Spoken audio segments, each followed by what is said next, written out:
Anon return. We're just going to jump right into it. Thank you, SG, for being here. Thank you for having me back, John Michael. It's good to be here. All right, King Charles. I was wondering where the million protesters in the No Kings movement was. Why weren't there a million people outside the chamber in the White House? Kind of funny how that works. Anyway, I didn't get a chance really to watch any of the coverage, just the drive-by stuff that hits you, just due to the nature of the commitments I have. But I got the gist of it. But I'd like you to weigh in on it. King Charles visiting the White House, which is pretty much not a common occurrence, as I understand. I think it's been decades, maybe as far back as Nixon or something, where the king had come on our turf to be hosted and so forth. Perhaps I could be corrected on that, but it's certainly been a long time. So it's not a common occurrence. And this particular visit with King Charles was extraordinary. All kinds of messaging, signals, anomalies.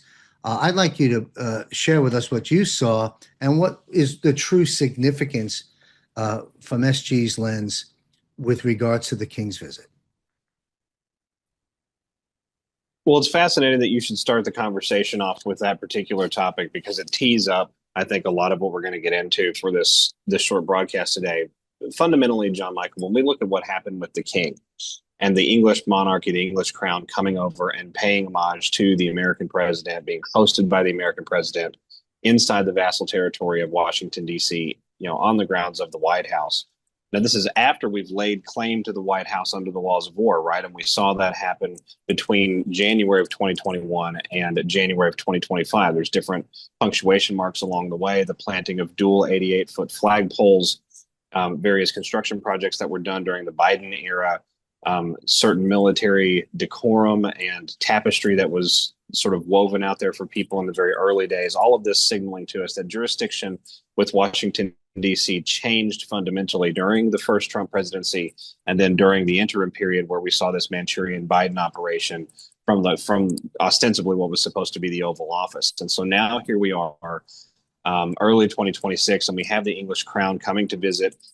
This is after the Queen's death, right, which was on 9/8 of 2022. So 9 plus 8 is 17 of the year 2022. Interesting to note for your audience as sort of a sidebar, unrelated to the Charles issue, but the day after the English Queen Elizabeth II, passed away publicly, 9/8/2022, on 9/9, Nintendo, the largest gaming company in the world, released one of their highly sought impending game releases that was going to happen. It was going to happen all across the Western world. And the title of the game was The Legend of Zelda: Tears of the Kingdom. Mm-hmm. So as we look at what's happening right now with King Charles, it's all symbolic. It all pays, homage to what's going on in the broader landscape of this irregular conflict that you and I talk about frequently on air. But when we look at the visit itself, what were the marks that show clearly what happened? Well, we have an obvious changing of authority because we saw beehives involved.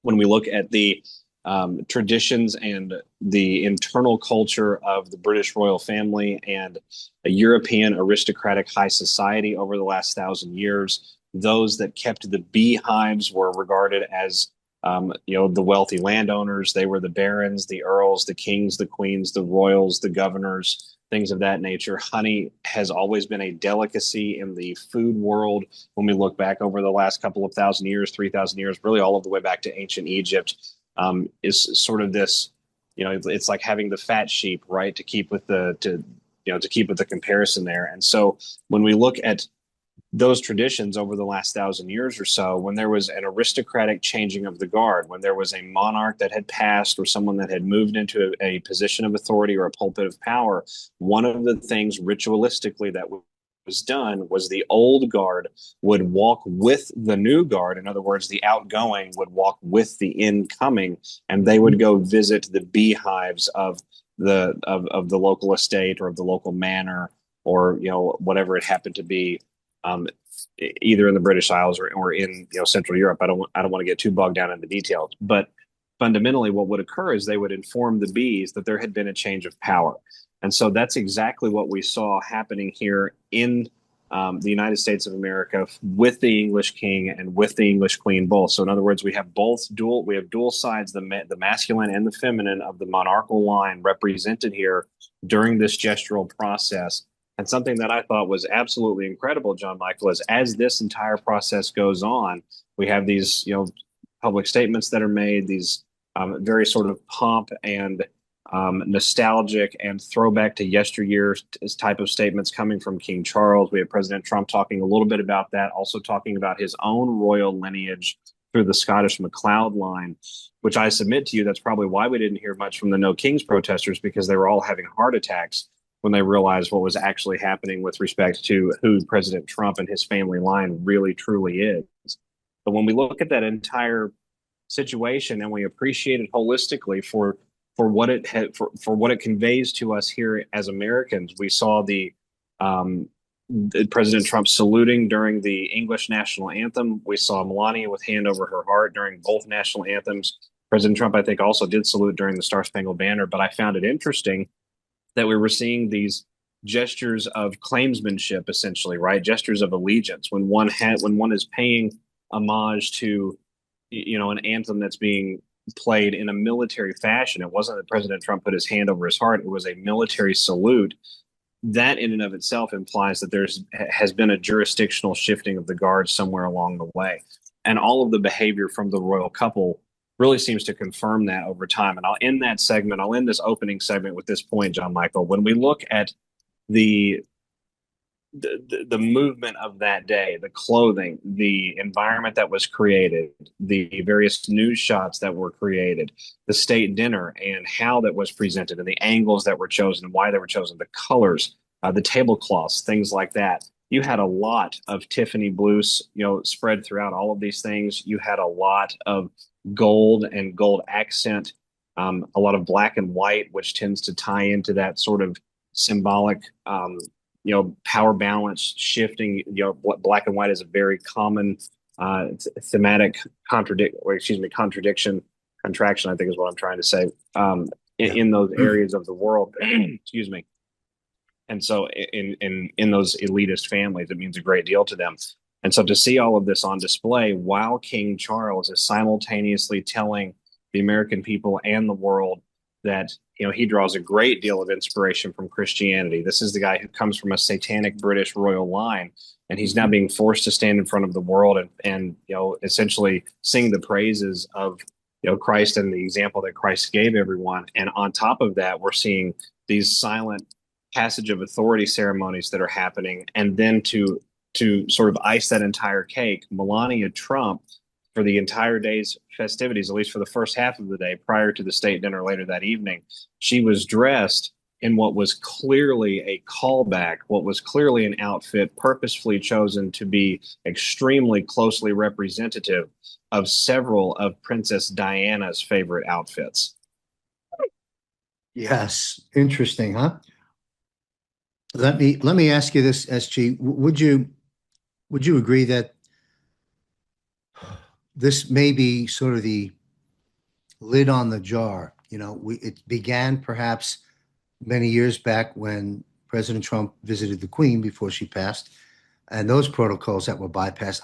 Would it be a fair summary to state that that began the trajectory of things that have followed right up till today with the King, that pretty much ends their rule and our freedom? Would that be a fair statement? Well, I do think symbolically what you've seen is a passing of the torch now and a true conclusion. And I don't mean to sound hyperbolic with it, but I think that when we look at the symbolism, when we look at the speeches that were made, the callback to the revolution, the discussion of the Civil War, the discussion of the extremely close relationship that President Trump stressed a number of different times, amongst the backdrop of things having to also change, and then the symbols and the rituals that we talked about a moment ago, which to your average onlooker who's not looking for something like that and attempting to find the meaning in these meetings and in these gestures and things, they're not going to mean anything to them. But these are dramatically important when looked at through the lens of an elitist. That's all these people work with is symbolism. They believe the esotericism rules the day. They put it in their labels. They put it in their signage, their marketing, their advertising. It's on their money. It's on every single thing that they have access, power, and control over. And so to see those rituals played out in a fashion that is basically bequeathing power to we the people of the United States of America by the English monarch on U.S. military soil. And that's the key here. These Yes. actions were not done amongst the several states of the Union. They were done in the territory of what was formerly excuse me, the national government, and what is currently under the military domain of the United States Armed Forces. So looking at that, John Michael, I think that we have a conclusion to the American Revolution. I think that we finally have freedom in the sense that there is self determination, which can be representative in the areas that count. It's not just at the ballot box, it's at the banking establishment. It's not just at the ballot box or the voting booth or the county courthouse. It's in the law enforcement precinct. It's in the judiciary. It's in the oaths that people collect amongst the several states of the Union and who they're actually pledging their allegiance to and how these oaths are structured. All of this will be a downhill trickle effect, I think, from what we saw take place. I really don't think that it can be overstated. And when you pass that against the backdrop of the petrodollar basically being gutted, it's clear that this is a transfer not only of political autonomy and political freedom and monetary self-determination to we the people of the United States from the English monarch and both sides again of that monarchy, the king and the queen. But it is also fundamentally a transferring of the financial power in the world from a highly concentrated sort of concentric group spanning North America and Europe out into a much more decentralized landscape where everyone needs to be responsible for bringing valuations to the table. And you asked me about whether this is the end of the English line or not. I think that that process was indeed set up when President Trump and Queen Elizabeth II had their first round of meetings in 2018. So with respect to where the line actually ends and if it comes to sort of an abrupt ending, which I think some people are expecting it to do, I think that may be more reliant on what Prince William and Prince Harry do after this particular period of time when Charles exits stage left. Great analysis. Thank you. It's an extraordinary series of events are unfolding, and I wouldn't say a full-blown fire hose, but the White Hats, Trump, the military, the plan, the team, they're coming at us with a pretty forceful hose right now on multiple fronts, that being one of them. And this dovetails perfectly into the monetary aspect of what I'd like you to weigh in on. We know, of course, we've discussed it, those that follow broadcasts like mine and yours and so forth, they understand that the Federal Reserve and the IRS are illegal, unconstitutional, and are being dismantled. But I want to get into a bit of the micro of the how this continues to play out as we fast forward a bit. We still use Federal Reserve notes, you and I, the ladies in their pocketbooks, you and I in our wallets. We still have those little green pieces of paper, whether it's through credit, but that's the system we're using. We're using those Fed notes still. So to say that the Federal Reserve is gone completely wouldn't really be a full and true statement because we're using their money as debt. So but we also know the dismantling that began, I think, as far back as 2020, the first move the president made, taking some powers away from the Fed into the Treasury. We know all that has transpired since and ongoing now with the comms we get directly and indirectly, and mostly directly, from Dan Scavino, from the president himself, from Scott Bessent, most notably March 26th, the a press release, I'll call it, from the Treasury Department itself, where not one time was the word Federal Reserve in there. And yet they were talking about the issuance of a new currency with the president's signature on it. So having laid that down as a groundwork, I now get into my question. And it speaks to the future, but I think the future is coming pretty soon. So I'd like you to weigh in on this. Now, we know the Federal Reserve, as we know it, is not going to be part of the future. And thank goodness for that. Illegal, unconstitutional, so forth. Okay, but how? That's the key word. How do we make, and one last thing, we know clearly, you know better than most, how that there is a new system set up to replace SWIFT, QFS, crypto, so forth, stable coins, restoring the currency, first our dollar, backed by gold and silver and sovereign wealth funds and so forth and so on. There's the big picture. But again, we still have Federal Reserve notes in our pocket. There'll come a point when we will have an option. And I think in there lies my question, and it's is how is that transition done? Will there still be Federal Reserve? And this, I know you didn't get the memo from President Trump last night, so this is your analysis and opinion, but will there be a transitionary period where, okay, we have the new that we can work in, a new greenback, we'll call it, with Trump's signature on it, that is backed by gold, other commodities, en route to digital down the line. We'll come there in a moment. So my question is this. I know it's been a long-winded setup because it's an interesting, real question. The layman will be wondering how. And so when do we stop using the Federal Reserve note? Did the Federal Reserve close their corporation and just fold up shop and do something else? Or are they still in existence for those in the world and us here at home that are still using their paper? What happens in that interim period where we exchange over into the new paper dollar and eventually digital? Hopefully, with that long-winded setup, my question was understood. Take it away, SG. Well, I appreciate the thoroughness of it actually, because it is a very baseline elemental question, but it's fundamental, I think, to everybody's concepts of what comes next with all of this. The monetary aspect is relatable essentially to every human being on the planet, even those in many regards that, in nowadays times, even those that are deep in tribal areas in, fairly remote regions, they're still familiar with the concept of value exchange and what the prevailing currency of those areas is.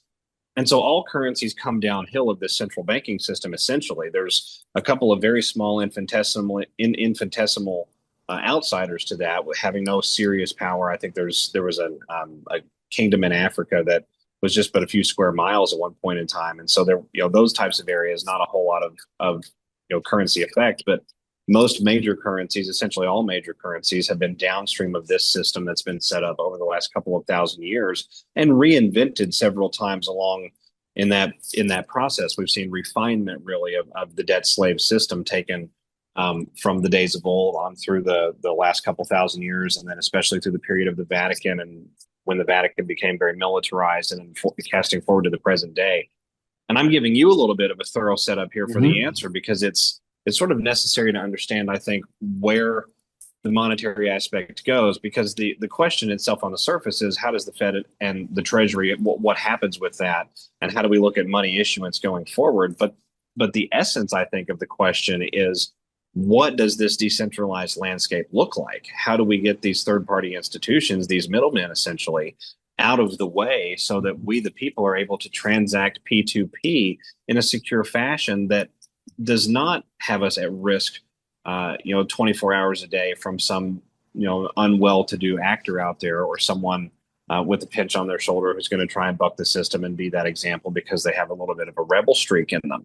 And I think might be the most difficult question of our time, because honestly, it depends on how these geopolitical processes that are currently in play, fix themselves out and move forward to bring that mass public consciousness along. We're talking about, topics on this particular broadcast that I would estimate, based on the awakening gradient that we see across the West, would probably appeal to a solid 50% of the population, maybe as high as 65%, maybe 70% in certain key areas for certain topics. But you still have a good block out there that doesn't have a grasp on some of the nuance of these geopolitical events and these times that we're living. They don't understand the war against the Rothschild Bank of International Settlements. They don't understand that there is a concentrated insular power structure inside their national finance system that is not under their control. It's not constitutional. It's not.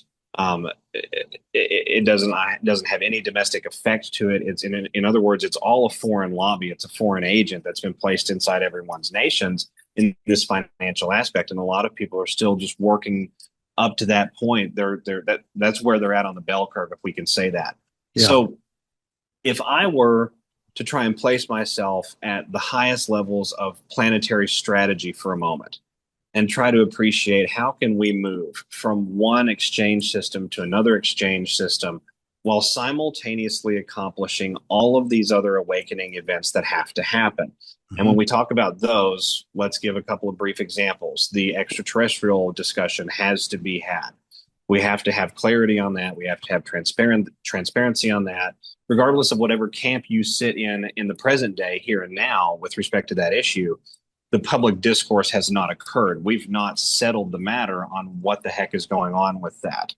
Um, Black sites, black budget operations, the immense amount of siphoning that has gone on across the entirety of the West, and where those funnels and channels and avenues actually go to and lead. We have a lot of discourse about these, but we've not settled the issue, I think, nationally or even culturally across the Western world and the post-Commonwealth realms on which one of those areas were the most problematic and were beyond saving versus the ones that can still be used. And I think that's, we might be even premature on that discussion anyway, because we're using some of those institutions in the here and now for good causes. So these are just a couple of examples of things that have to be hashed out alongside the change in monetary behavior and management, alongside where money originates from and where it returns to.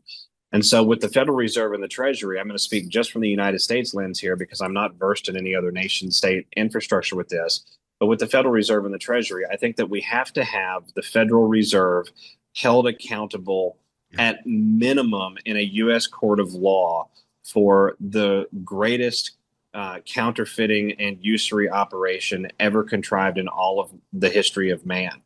And I think that that has to be adjudicated in the public record. Perhaps it's even adjudicated by the Supreme Court, which would be very, I think, apropos and poetic. And at the same time, I do think that we need a concurrent situation where a vacuum with a need to be filled is created in the financial economic ecosystem that we use inside the United States of America. And there's a lot of different ways that you could produce such a vacuum situation. You could certainly have a 2008 style event that would produce a situation of pretty immediate gravitas and need. You could have a national emergency or a nationwide terrorism style event, which affects perhaps electronic infrastructure or resource based infrastructure, which then affects downstream power and the ability for things to keep the lights on, if you will. You could have a cyber event of some kind. You could blame it on an astronomical event like a solar flare, behavior going on with the sun. You could even actually tie in the UFO component and blame such a situation on the realization that there are actually other sentient beings out there. And I could very much see some of our Luciferian opponents who remain on the battlefield trying to shift blame in that direction to buy that time to get away. So any of those situations, I think, would provide the catalyst for Treasury and the president and Congress to all work together very publicly and very rapidly to basically reverse what was done under the Franklin Delano Roosevelt administration in the early 1930s when they rolled out the banking reforms. They were slamming legislation through the Congress in days. And we saw President Roosevelt issuing executive orders that were being codified by the Congress within weeks. I think that we would see a similar situation in the other direction were we to see one of those instigating events. And I want to drill down on the instigating event component because that becomes everybody's next question. Well, if that's what it's going to take to move us there, what are these events going to look like? How are they going to be? What's going on here? I don't think that that is something we can really do much speculation on with any amount of accuracy at this point, because you're talking about picking from a haystack of literally 100,000 different options that would meet the flow of whatever the objective here, the ultimate aim is. But I think what is certain is that whatever occurs will be at a national scale, at least here in the United States of America. It's likely to involve standoff style behavior between the major superpowers around the world, because those are the precipitative moments that we've seen over the last couple of hundred years. It's very relatable in the pattern of our consciousness as a collective civilization, both here in the West and around the world. It's understood how these dynamics then produce immediate geopolitical change afterward. And it's likely to also affect our day-to-day experience for a brief period of time. We've been told phrases like 10 days of darkness, 7 days of darkness, 2 weeks, 3 weeks. I think timeframes are unimportant, but what is important to know is that from 2018 even to last week, we are getting consistent and unusual in their frequency emergency alert and emergency broadcast system tests across all manner of devices here in the United States of America. And in 2018, in October of 2018, a completely new category was added to that emergency broadcast repertoire called presidential memorandums and emergencies. So when we look at what's coming here, there's clearly been preparation made to have direct communication with the public through these devices that we run around with in our pockets all the time, or the ones that are hanging on our screens in the kitchen. And I think those events lead us into the conditions you described, which is, why do we even have a Federal Reserve? Well said. Thank you. I pulled something up I'm going to have you comment on in a moment, but let me follow up a bit. Um, you know, keep it simple, Sam. Bottom line to me, I believe that it's one or two things, as you've somewhat indicated. This could be through these various different trigger point events. There could be an abrupt change, and that's gone, and this is here, and that's that. That's one way this could play out, where we no longer are using Federal Reserve notes in our pocketbooks. Instead, we have the new Trump money, we'll call it, which is, I shouldn't call it Trump money, but you understand what I'm saying, constitutionally sound money. And the Fed is done. That's a possibility. The other possibility is, uh, after some pain and some more things we're going to go through, we don't have time, you and I, to get into the bond collapse and all the other things that we're talking about. But as far as the currency goes, let's assume it gets driven down further, and at some point it gets rescued with a new currency. Some people say that's happening in July. I'm not quite sure of that, but it's going to happen. But the other way, there's the one scenario of dead, done, finished, goodbye, here's the new currency, or hey, here's an alternative. You've got a period of time to convert your Federal Reserve notes into the new dollar, and hopefully it's fair exchange. Could there be that an aspect of that takes place? In other words, not the sudden death, but a buffer period of transfer period of time. If you think about it, then we're talking about just us, we the American people, 350 million of us, whatever it is, with US dollars in our pockets. Now, there's of course the rest of the world that's dealing with central banks, dealing with dollars that they may have. That's a whole different conversation. But and it's probably one and the same. But as far as we here at home, uh, just a brief comment on, could it also play out the way I said? Well, we don't want anything to do with it anymore, this Federal Reserve note. So do what you want, Fed, and those that want that money. We have this new money, and there'll be an exchange center or a bank where you swap it out. Is this oversimplified? Am I crazy? Is that a possibility? Well, I think it is a possibility, because when you look at phasing this type of landscape into another type of landscape, basically bringing a square peg and actually managing to fit it inside of a round hole, I think what you have there is intrinsically some overlap that just has to occur. And Mhm. so, as people learn more about the monetary situation, as they learn more about the dynamics of the debt landscape with the United States, and probably concurrent with some of these escalating geopolitical events, we would still see some of that escalation. You'll have to pardon me, John Michael. I apologize. Um, we would still see some of that escalation, I think, even alongside sort of a slower, softer, gentler process.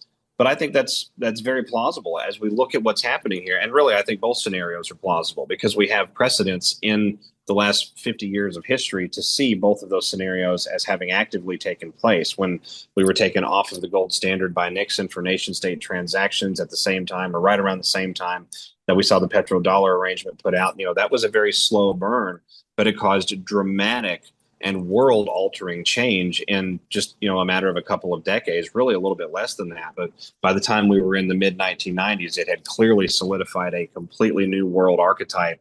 We were of course, that was beyond the collapse of the Russian economy, the Soviet Union economy. Mhm. We've also seen dramatic events like the '08 event, 9/11, and the economic reverberations that occurred after that. And the measures that were taken at the nation state level to secure not only things militarily, but also transactions and the emerging digital landscape and space. A lot of people talk about the Patriot Act and that, and I'm certainly no fan of the Patriot Act. It's the most unpatriotic act, I think, that's been passed in the last half century here in the United States, for sure. But it did have some interesting arguments that I think deserve merit on their own with respect to how do we intercept, you know, ne'er do wells that are moving large sums of money through private arrangements to actually do harm. In other words, when there are those scenarios where harm is truly intended, and there's evidence to show that, and there would be a lawful basis then to intervene with that. How do we accomplish that? I think some of that has to come out in this process as well. So I think it is. I think both scenarios have equal weight of possibility. As a matter of fact, I think that you're going to have some financial exchange and some hand holding, if you will, even if things move fairly rapidly. Right? You could transfer the economic core, the foundation itself, back at the heart of Treasury, at the heart of the government, or whatever, in a relatively short amount of time. But you're still going to have this sort of all hands on deck ecosystemic approach to bringing everyone into the fold. And that would have to happen at the point of sale. That would need to be in the community. That would need to be right up the road from them. Community banks comes to mind with ideas on that. And that's just, again, my own speculation. I don't have good insider knowledge, but when we look at reaching people rapidly with a common message, that's certainly one way to do it. And I find it very fascinating then when we look at utilizing their current infrastructure to do something like that. When you go back to 2020 and you look at some of President Trump's executive orders, specifically about bringing special purchase vehicles to Treasury vis-a-vis the Federal Reserve, what it basically did was it nationalized all of the operative mechanisms for providing liquidity for the Federal Reserve itself, and certifying that all of those liquidity needs were able to be met and that assets were still able to be acquired by the institution itself. And so looking at that in the landscape that plays out after that, we've sort of already created the hardware, if you will, the wiring in the walls to bring the Fed inside of Treasury at some point in the future anyway. And it could be as seamless as an executive order publicly signed with Scott Bessent standing in the background. Mm-hmm. Yeah, what comes to my mind is this, as you just indicated, there'd be this period where decisions will be made in exchange and so of the currency. I think once that's done, and whether it's abrupt or over a period of time, the next thing will happen. The same modus operandi mechanics that gravitated us away from the Fed note into the new U.S. dollar. I think then the next trajectory, the next step is getting us comfortable and giving us a period of time and educating us and weighing out the pros and cons of, hey, you don't need the piece of paper anymore. We have a stable coin that's going into a QFS and so forth and so on. I think that's what we're going to be experiencing in very oversimplistic terms, perhaps over the next couple of 3 years.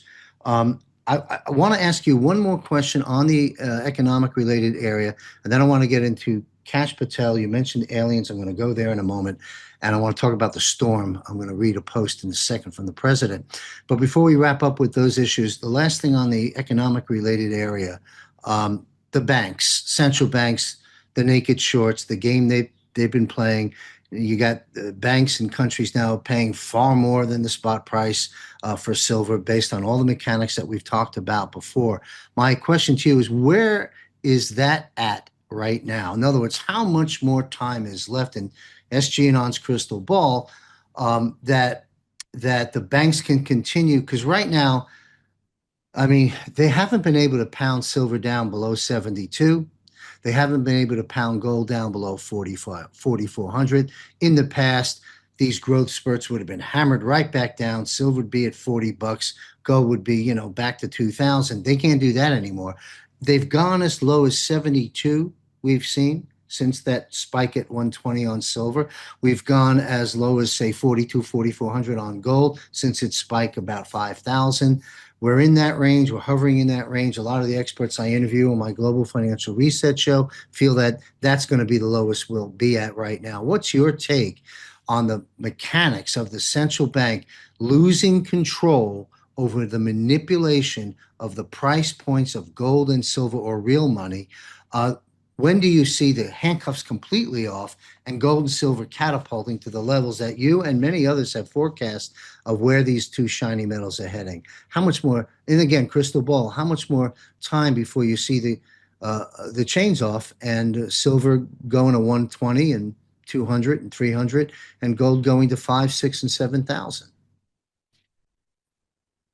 Well, it's funny, and without being a financial advisor, I think I have to look at President Trump's behavior and the rhetoric that he has put out, because we know that he's very closely connected to this currency financial transformative situation that's going on. He declared so publicly in September of 2018. Your audience can go back and double check that, his comments alongside Prime Minister Shinzo Abe of Japan, rest his soul. And so looking at what's happening right now in the world, everybody that has an issue with the warfare situation that's happening, or the large request for military budgets, or things like that, or the people that are looking at these things, and of course, on their surface, the obvious reproach from them is, well, why are we investing so heavily in that? We should invest in these potholes, or in these roads, or in these power lines, and all of these things are, I think, justifiable points to have. But when we look at the financial landscape and what's going on right now worldwide with the petrodollar, what's going on with the Swiss banking mafia in particular, and I want to bring them up, especially because when we look at the Swiss financial economic space and how that sort of sits alongside these central banks. The central banks are sort of private public institutions, but the Swiss private bankers are heavily involved and invested with the Rothschilds and with the WEF and the WHO and the UN and things of that nature, and they are players at the table as well. They're just not as big as some of these very large families that we hear the names of a lot. Hear the names of a lot is what I'm trying to say. And so, looking at what's going on in the aftermath of the situation with the Strait of Hormuz, in the aftermath of what's been happening inside global shipping, in the aftermath of what's been going on inside resource markets, especially fuel and oil and crude markets all around the planet, it is an absolute death spiral being created for the petrodollar.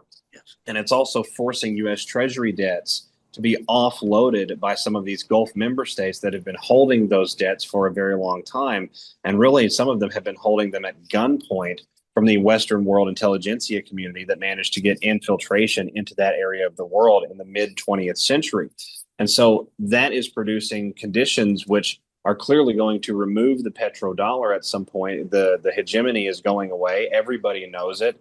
Everybody, perhaps outside of President Trump right now, is having a pretty public conversation about how even if you agree fundamentally with the president's reasoning for doing or not doing certain things, what is not out of confusion whatsoever is that it's harmful for the petrodollar ecosystem. But when we look at that ecosystem as being the lifeblood of this old school debt enslavement system, this Federal Reserve, post-Phoenician Canaanite debt system that exists, where money is based on nothing, which is a complete inversion of the very concept of value itself, then the death of the petrodollar begins to make a lot of sense and actually begins to look like a really great thing. Now, add into that the level of military spending recently requested by the Pentagon, the numbers that are coming from the administration with respect to procurement of armaments. President Trump meeting with defense contractors sometime over the last 2 to 4 months to speed up certain production of armaments, and those the armaments that were requested weren't released to the public, but that was what we were told the meeting was about, was increasing the procurement and the ratio of actually doing this. When you look at what those types of deep and very large transnational corporate economic activities produce inside of the metal space, it becomes impossible for the other side of the seesaw to stay on the ground. What happens is you end up forcing the load bearing that has been placed downward on these metal markets, silver especially, by the billions of dollars, and in some cases tens of billions of dollars in derivative short bets and option bets against these commodity spaces and against these metal spaces by the big banking institutions, who themselves own a tremendous amount of the supply which is why they're able to throw their weight around like that. When you remove the effectiveness of that suppressive activity, then the price begins to rise. And marry that, John Michael, with the fact that right now in the information age, it's not a few hedge funds or some financial gurus or some Wall Street junkies or some Reddit traders that are going to notice what's happening with these markets, which are pivotal and foundational to sustaining the debt enslavement system's longevity. It's the entirety of the retail marketing landscape. It's literally 3 billion potential buyers of these particular metals and of these particular spaces when you look at just the population of the English speaking world and the Western realm itself. And that understood in the broader context of transforming worldwide finance, we are literally watching a silent, irregular, sleight of hand warfare scenario playing out where the moves that are occurring in the surface level space, the Iranian situation, the Ukrainian situation, soon to be the Taiwanese situation, all of the transformation across Africa with respect to resource valuations, the removal of Maduro and the opening up of the resources there in Venezuela to be valued by who? By U.S. corporations who are subject to U.S. jurisdiction.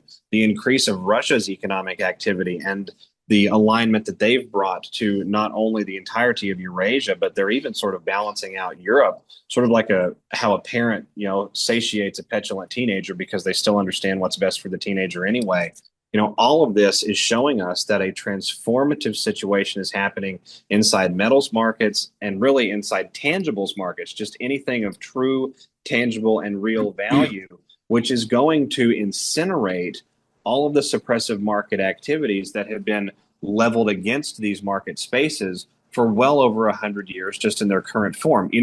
You spoke at the very beginning of this question segment about what occurred in January when they had serious suppressive action applied to the market, major, flooding the zones style buy-ins and sell-offs that were transacted at very, very high levels very quickly. And it sent the silver price just plummeting from like $118 or $117 an ounce down to the high 60s to low 70s. In that period that followed that, immediately after those events, Deutsche Bank, one of the largest banks in Europe and one of the major transnational institutions involved in not only currency and monetary manipulation, but the illicit funding of certain criminal and illegal activities around the planet, that institution offloaded every single option call that it had against silver on the entirety of its balance sheet. In other words, they took a hit on the balance sheet at a 100% level with respect to these option calls because they knew that this process, what they had just been able to do by getting the price back down enough to offload like that, they knew that they were not likely to achieve that level again. And so they made the strategic call to offload the entirety of the bad debt. That tells me, and again, I'm not a financial advisor, but that implies to me, John Michael, that Deutsche Bank confirmed in February privately, sort of indirectly, that they don't think silver is ever going to go below $72, $73, $74 an ounce ever again. Bank of America, one of the largest institutions in the entirety of the Western world financially, and one of the major investors in a dramatic level of the commodities and infrastructural space in the United States through their controlling interest in a company called BlackRock, Bank of America put out a statement just earlier this year saying that they believed it could go as high as $300 an ounce just this year, talking about silver specifically. Yep. That implies a dramatic change in supply and demand economics and potentially even a valuation situation that comes from a governmental level, which adds a great deal of value on top of what the fair market value would already be. And if Bank of America thinks that it could go to $300 an ounce this year, how far could it go in one more year, John Michael? Because that's a rise of several 100% just in 1 year. So through exponential mathematics, by the time we get to the end of this decade, just a few short years from now, you could legitimately see silver somewhere between $800, $900, $1,000 an ounce, maybe even as high as $1,200 or $1,300 or $1,400 an ounce. And it would not surprise me at all if gold is $10,000 an ounce by 2030. Wow, that was so well said. Thank you. And Then there's, of course, talk about the president potentially uh, setting floors to the metals and also setting repricing gold's value from the Fed's books of $42 to 20,000. And there's also that potential move. But that aside, you just laid it down. So thank you very much. Just due to time constraints, I want to have you weigh in on some issues with Kash Patel. Kash Patel has stated in no unmistaken terms, I caught a segment of his interview with Maria Bartiromo a week or two ago. He stated in no unmistaken terms that arrests are coming. And he said very soon. He didn't say grand juries, indictments, a process, a delay, a challenge, let the story go away. He said, in no mistaken terms, that arrests are coming, arrests very soon concerning the election theft and interference from 2016 forward. We hear names like Brennan, Clapper, Comey, Strzok, Page, and the rest of that clan during that period of time. I'll call them the low-lying fruit. We remember our president has stated in writing and publicly in pressers and meetings, all roads lead to Obama. This is the low-lying fruit, in my simple terms, that lead to Obama. And I take Kash Patel on his word, and I say Kash Patel will be slapping handcuffs on people fairly soon. Tell us how you see this proceeding and what might we expect in terms of retaliation and any disruptions as we start to get closer and closer and closer to the jugular. Well, I think as far as retaliation, disruption, obfuscation, you're going to see, again, an escalation from even the things that we've witnessed just over the last 6 to 12 months. Well, I guess it's now 14 months going back to the inauguration of January of 2025. And what those could be, I mean, again, that's a pretty large quiver. You could see things in the infrastructural space. You could see things in the transportation space, certainly more false flag style events with respect to aerospace. Aviation, because that's something that gets people's attention, I think, in a sort of a special and a significant way here in the United States. But with respect to the arrests that are oncoming and how that process goes down, one of the things we have to remember, and it's easy to get buried in the tidal wave of information that's hitting us all of the time, right? Because you have individuals out there that follow only X, and that's essentially become, the global news wire. And you have individuals out there that follow the mainstream and X and other social media platforms like Blue Sky and Facebook. And you have others that get their news from a constellation of sources, both printed and digital. And so in an era where the information seems to multiply exponentially as it comes at us, it's really easy to get mired down in what occurred yesterday, what comes next, how is that going to affect things, where are we at? This and that and the other. But when we appreciate the basics, and we have to keep in mind the basics are given to us through trial and error, process of elimination, logical conclusion. There's an entity online that I take a lot of inspiration from. It's a faceless entity called Q. Told people all of the time, logical thinking rules the day. It's all about logical thinking. 2 + 2 = 4. And so looking at what's happening in the present day and time, what do we already know? What can we already say is true? Well, we know that President Trump has shared a number of times on Truth Social in the last 2.5 years this image of President Obama and Joe Biden sitting in the White House, or President Obama sitting in the White House with Trump himself post-election 2016. And the image is captioned,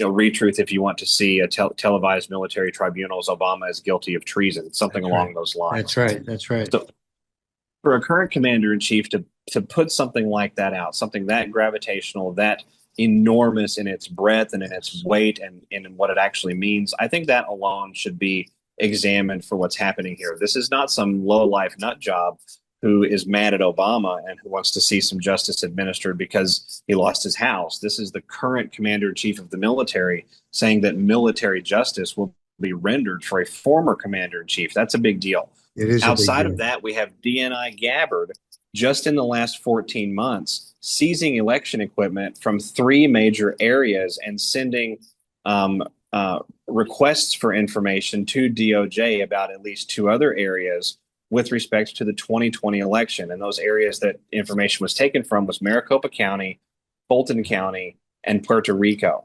All of those areas are areas that were mentioned again by a lot of different reports early on with the fraud that came out of 2020. They were mentioned explicitly by name by that entity called Q that we referenced a moment ago. I don't think Fulton County was, but Georgia itself as a hotbed of fraud was referenced there. And so looking at all of that, again, the conspiracy to overthrow the government of the United States, which becomes the hindsight investigation that we're all sort of now having together. It begins with Obama, it begins with Russiagate, but it includes so many more actors, private and public, nonprofit and for profit, domestic and foreign, individual and corporate. And so all of these institutions, actors, entities that are involved in this, they have to have the strings separated from the ball of yarn, if you will. You have to untangle the ball of yarn, keeping certain threads intact. And when you get to those major threads in the middle, the ones that hold the ball itself together, I think that's when you're likely to see serious pushback.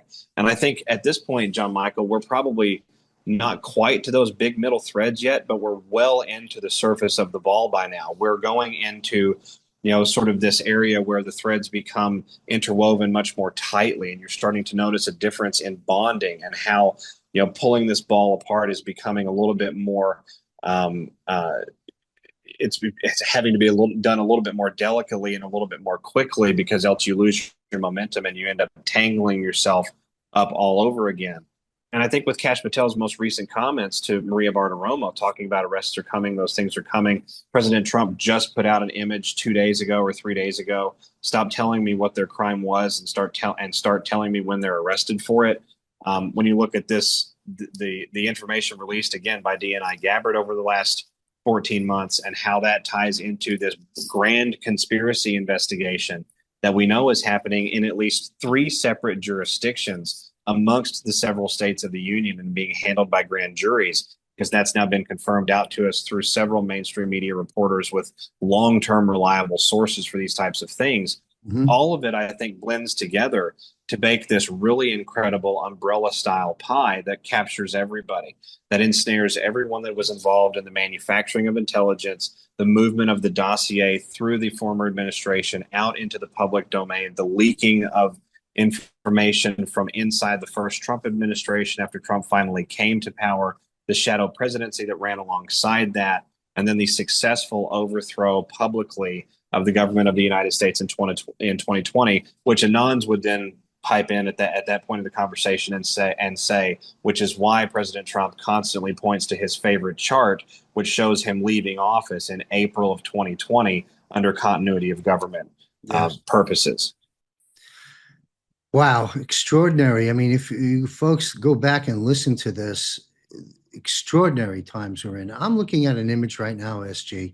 If I had my producer and we were doing a full-scale production versus a special broadcast, I'd display it. But it's easy to describe. The president just published this, I don't know, within 48 hours. And I'm looking at a picture of the president on Truth Social. The image is a background of the president, his eyes looking intently. And then the forefront is the president's torso profile, serious. And the headline is, "The storm is coming. Nothing can stop what is coming." By the way, there's a very nice letter Q standing right beside the president and right next to the background eye of the president. So there's your image. And the main message here is the storm is coming. Nothing can stop what's coming. Now, one quick comment, and then have you comment on this, is, you can correct me if I'm wrong, but the Q board, if I'm quoting it accurately, stated, when we hear the president say, and this is my paraphrase, I guess, "My fellow Americans, the storm is upon us." Now, this doesn't say that. It says the storm is coming. This looks like a hat tip, and to let us know we're almost at that point where we'll get that notification. Am I reading this right? And by the way, the letter Q is in this. I find that extraordinary. What's your comments about this post? It honestly, as I listen to you set this particular question up and describe the image shared to the president's Truth Social profile, it sounds like a really great sci-fi movie. It really sounds like a Clint Yes. Eastwood, Harrison Ford style thriller where coded symbolism and messaging is being used to convey, sensitive information about clear and present dangers to society and how we're going to get the public alongside with all of that. In other words, for the American population out there, especially anyone, probably mostly males above the age of 35 to 40 years old, you're going to be familiar with this constellation of media that seems to have pretty deep essences for the times that we're living right now. And that's exactly what you just described a moment ago to me. That's what it recalls for me, excuse me, and takes me back to. When we look at how many times just in the last 36 months President Trump has shared imagery to his Truth Social profile, both as a private citizen, as a presidential candidate, and then as the sitting president himself, Mm-hmm. which depicts the letter Q Mm-hmm. either in the image or on him, on his person in the form of Q plus.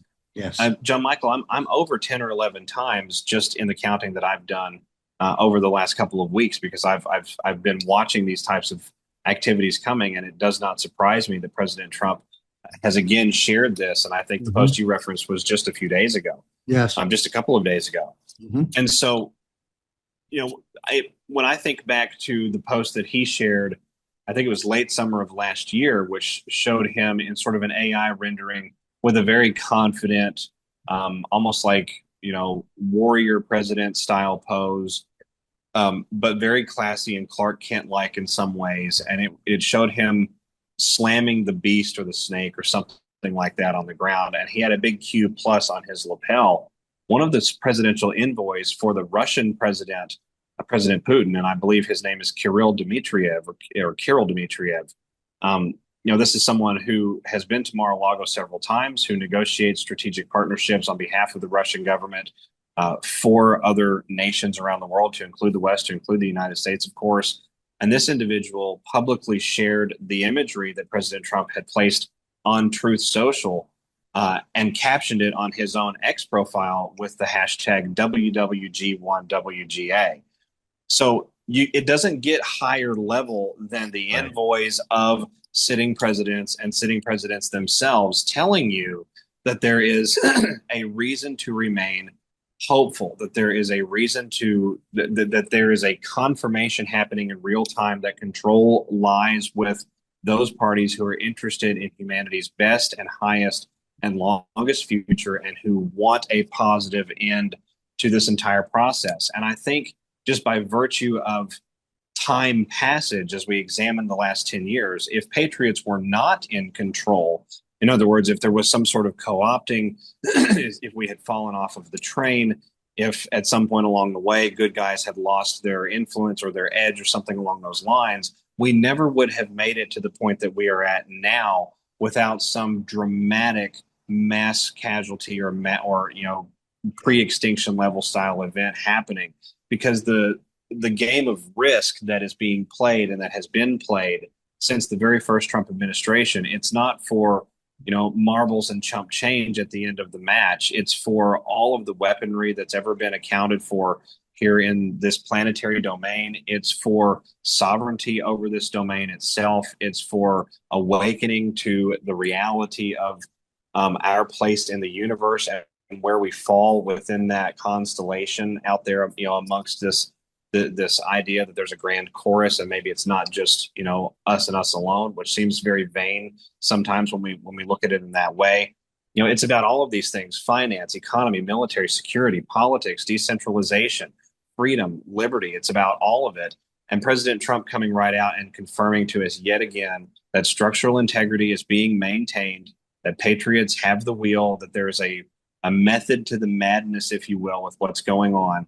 It doesn't seem to get much more obvious than that.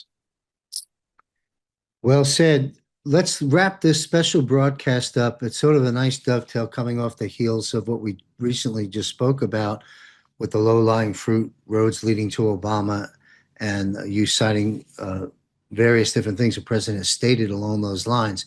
The midterms, let's touch on that and wind this down. The midterms, the SAVE Act, we're waiting for it to pass. I get, what is it, in the Senate now? Um, these are the narratives I've caught on to. SAVE Act would get the job done. Will it pass? Highly unlikely. Okay, so then we hear uh, a national state of declaration of emergency pertaining specifically to an election protocols where the president has published on the platforms numerous times stating we don't have a country unless we get free and fair elections. We need voter ID. You have to be a citizen. You have to have this, that, the other thing. And we're going to get it done with or without the SAVE Act. So these are the narratives that we see that are floating out there. Then there's another narrative that says there isn't going to be any voting.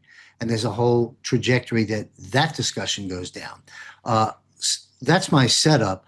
What's your views? Again, I know you didn't get the memo from the recent cabinet meeting or deep state, deep government think tanks. But what's your view? Because those are the three possibilities, really. We're either going to, one that's not a possibility, in my opinion. We're not going to have another election stolen. I believe that. But the possibility, the chances of SAVE Act passing, I don't know, not so good. If that doesn't happen, you got the declaration of emergency where the president will make damn sure we have free and fair elections, and he's laid that out. And then there's a narrative that we might not be having that. Now I'm going to close out with the two-party system in a minute, but let me stop there, get your views on the midterms. What do you think might happen? Well, I think it's really fascinating. The midterm situation, I think, becomes the broader discussion here as we look towards this potential 250th birthday that's coming up this summer, because it's sort of like the next major milestone after that birthday event. And all eyes are on July, but after that, it really will be all hands on deck for the election.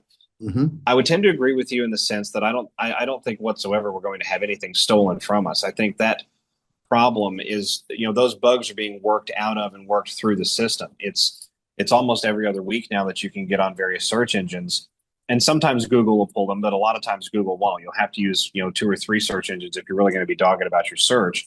And you can look up election crime cases and election fraud cases and local officials and local people that have been charged with, ballot engineering and ballot harvesting and ballot stuffing of boxes and things like that, or manipulating envelopes in their official capacity with like postal workers and stuff of that nature. And I say every other week. It's realistically probably about every other month at this point. At one point in time, it was every other week. But these cases continue to build up the legal precedent, the legal framework for the written record, which we know is so important to have. I don't think that the Save America Act is going to pass the Congress. I think it's actually being used as a very pronounced and very publicly obvious red pill, for lack of a better expression of it. I think it's to demonstrate to the American people that the Congress is captured in some way. The Congress has failed in its duty. It's not doing what it has to do to protect the very basis, the fabric. The people will say the quote unquote fabric of our democracy out there. They're not even doing the bare minimum to protect that. And we know that this is an 85 to 90% bipartisan issue, depending on which leftist poll you want to look at. It's probably in the 90s when people are properly understanding that what's in the Save America Act is, are you an American citizen? Are you going to be allowed to vote in a U.S. election or not? If you're not an American citizen, then you're not allowed to vote. And that's pretty much, I just summed up the entire proposed act right there.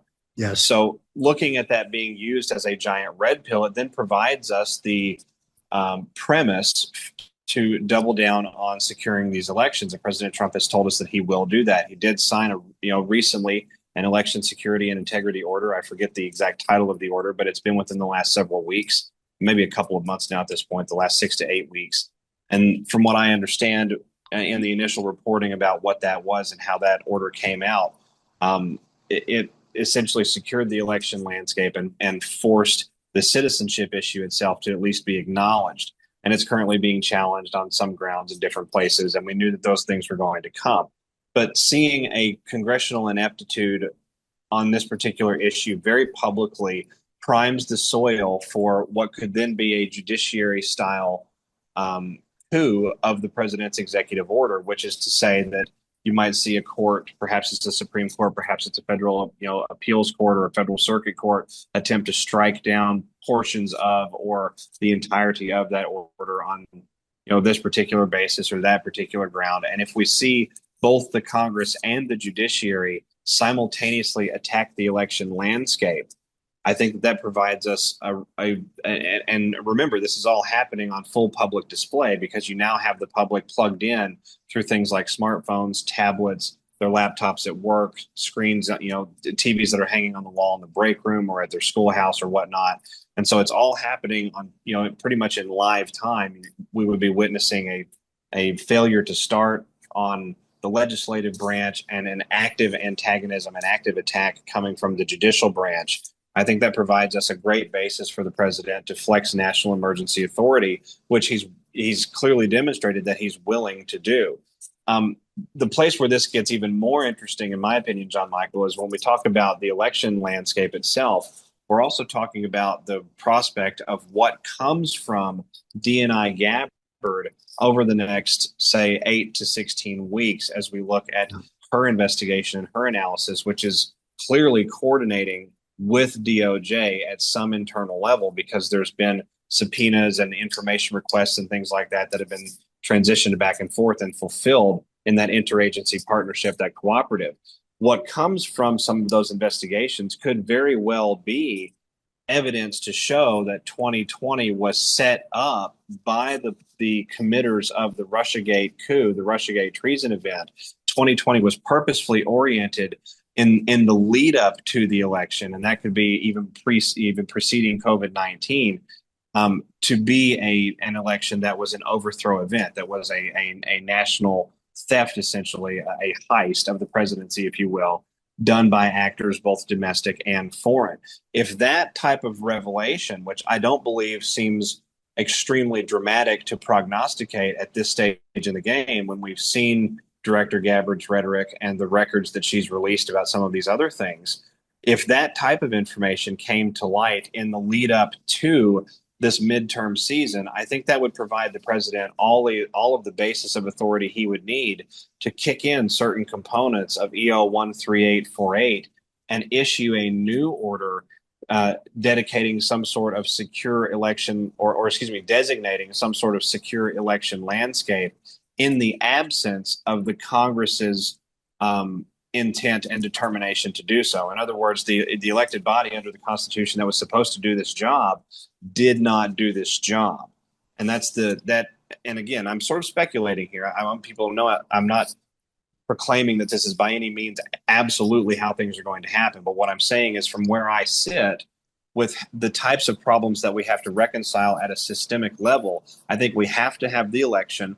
I think the election itself is a birthright of the American heritage. And I think that maintaining the continuity of that process is paramount. I think the election probably does have to happen, but I think it has to happen under auspices that are very clearly secured and that demonstrate to the American people the failure of the other branches of government to do their job. And that happening on the heels of the 250th birthday of this country, I would find that extremely poetic because that would then lead us directly into a period of a representative government having the reins of power, having the wheel, if you will, to take things where they need to go, and how rapidly would arrests and prosecutions and the civil levers of power and law and accountability and justice turn on the other side of something like that.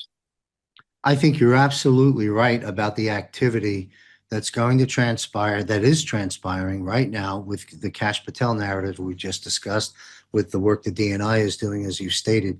And it's only what month are we? I don't even know what time of the year it is. What is it? April, May 1st today here in Thailand. It's a long ways till November. And I believe the stage will be set. I believe the SAVE Act will not pass. And I believe, as you've just stated, it's highly probable that the president will use the power of these emergency acts and so forth to secure free and fair elections. Let's see how it plays out, but it's certainly going to be on the minds of everyone once we get through May 17th to July 4th and from July 4th forward. And that leaves me with some couple of quick drive-by, quick statements to get quick answers from you on, and we'll conclude this special broadcast with SG Anon. Julian Assange is on the record. I don't have the quote in front of me, but I paraphrase it, on the record of stating many times, many years ago, that when all is said and done, in this disclosure game, this war we're engaged in, that 95% of Congress, of course, both sides of the aisle, will in fact be gone. And what we see here right now, I don't have any data in front of me, but it's been published. People have seen it. There's a long list of folks that are duly elected, serving themselves, but serving this country, that aren't going to run for office. Some are retiring. And then I would assert, to speak to Assange's point, that the rest of them, they'll be dealt with more than likely in the court system or in tribunals for their acts against the nation, violating the oath that they took. So if Assange is right, and 95% or so will be gone when all is said and done, to me, all is said and done in this context means the end of this present term. What are your comments about that? And then part B, and then it'll be the last thing I ask, is it this statement playing out as stated, which I believe will, to some greater or lesser extent, probably within the time frame that I've just stated. If that happens, then the next question is, do we have a two-party system going into the next general election or the one after that? Well, on the last aspect of that question, I think the political evolution of things may be outside of my philosophical pay grade, but I will say that I think the serious discourse about the efficacy of having a system that's bipolar in such a fashion and literally set up to be bipolar in that way, maybe that efficacy is not pragmatic for this information age that we're all moving into. And how can we secure the balance of power for the individual liberty, the protection of the right, liberty, and pursuit of happiness, the self-determinative ethos, but also provide for the collective good in a decentralized way that doesn't involve the middleman in a lot of ways. I think that discussion not only does it apply to finance, but I think it applies to the political landscape as well. With respect to, the current governmental landscape and how that plays itself out and sort of sees itself out the door, I think, which is what you were talking about a moment ago, 95% of things will be gone. I think a great deal of things will be handled and are being handled through the civilian justice levers. I think you've got a massive effort being undertaken by DOJ that's not being widely reported to investigate enormous amounts of fraud across all dimensions of society. You've got healthcare fraud, you've got crypto fraud, you've got finance fraud of both digital and physical kinds. You've got currency fraud, tech fraud, espionage, all of these types of things. Biological terrorism, trafficking of biological agents, obviously the human trafficking component. All of these are things that we've seen coming out over the last, couple of years at least, certainly, but definitely over the last, 6 to 12 months in a really, really heavy way. And so looking at what that does and the landscape that prepares itself for, and I guess the reason I'm going off on that tangent a little bit here is because when we look at the gravity of the problem, I think that we have to utilize as much of that 95%. We want to extract as much as we can with respect to benefit from that group, right? And let those civilian levers of justice turn, as long as they will, because you can get so much more intelligence in a way that is much more bulletproof and concrete for the annals of history and for telling the looking back on history and the story of how things happened. It's always the civilian levers of justice that really hold true and maintain ethos across, great lengths of time, centuries, not decades. And when we finally arrive at the point where there is a military component, I think that is at the point where we will have to have we'll need to have already had an election, or we'll have to have an election, very proximally close to whatever those proceedings are, because they tend to progress very rapidly and they tend to reverberate through history with a much greater weight, a much higher gravitas. There's been a much more significant emergency that needed a harsher punishment and a message sent, as well as reconciliation and accountability to be had. And we know that those are coming as well. So it makes sense that we would either see them popping off this year, or we would see them beginning probably in 2027 at some point and moving towards 2028 and the general presidential election of that year.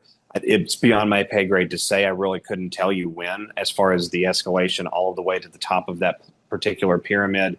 But the process itself, I think, leads us into this landscape where we get a representative government back, because when we remove, and if it has to be removed by force, then it has to be removed by force. But when we remove the thumb from the scale of the election process, when we take the manipulation out of the equation, it's only 1 or 2 cycles before we have a fully functional, we the people focused government that has the power of the purse, that has the power of oversight, that has the power of subpoena, reconciliation, that has the power of access, and can effectively administer what was always supposed to be our part of this trilateral constitutional system that we have in the United States.